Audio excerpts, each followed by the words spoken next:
Spirits appear for all kinds of reasons. Some linger out of love, some out of sorrow. But the most relentless apparitions are those with unfinished business, spirits bound to this world in pursuit of justice. These are the stories that linger in the minds of witnesses long after the last sighting. In the mountains of Greenbrier County, West Virginia, one such spirit took extraordinary measures to reveal the truth behind her untimely death, ensuring her story would never be forgotten. Greenbrier County, in the late 1800s, was a quiet, close-knit community nestled within the rugged hills of Appalachia, known for its hard-working folk, simple homes, and the steady rhythm of life in the mountains. It was the last place one might expect a tale of murder, betrayal, and the supernatural.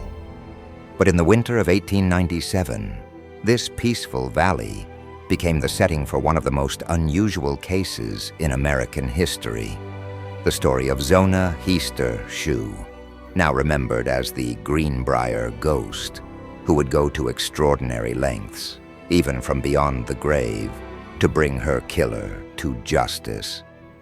It all began in the dead of winter, when Mary Jane Heaster, haunted by grief and suspicion, felt the first stirrings of something she couldn't explain.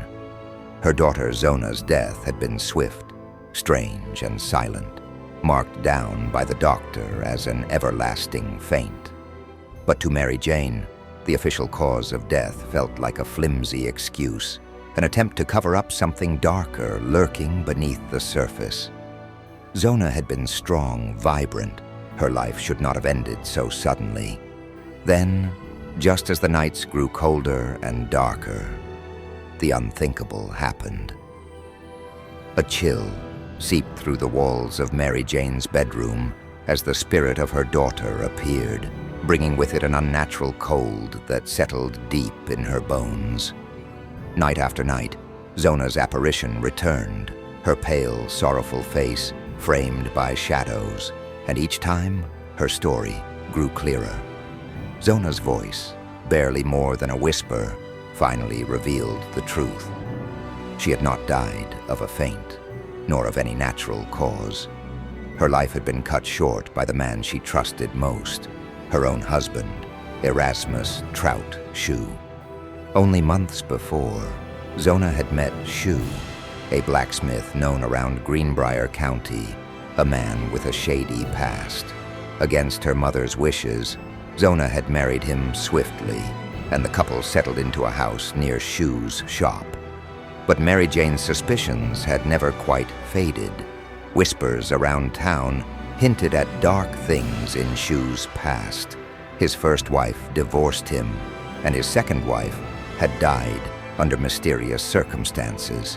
Some said she'd fallen through ice, while others claimed it was poison or even a violent blow. Yet Zona had ignored her mother's warnings, and now she had paid the price. On a cold January morning, Andy Jones, a neighbor's son, was the first to discover Zona's body sprawled at the foot of the stairs, lifeless and still. Frantic, he called for help, and soon Dr. George Knapp arrived, only to find that Shue had already dressed his wife's body in a high-necked gown and laid her out as if for burial. Grief-stricken, Shue sobbed uncontrollably, clutching Zona's head and becoming visibly upset whenever Knapp tried to examine her neck. Knapp, feeling Shue's growing hostility, backed off and eventually marked Zona's death as natural, filing it away with a note of uncertainty. But Mary Jane couldn't shake the feeling that something was terribly wrong. She was convinced that her daughter's ghost had returned not just to visit, but to expose the man responsible for her death. Desperate for answers, she sought out the local prosecutor, John Alfred Preston. Though skeptical, Preston agreed to listen, and when he questioned Dr. Knapp, the details only deepened the mystery.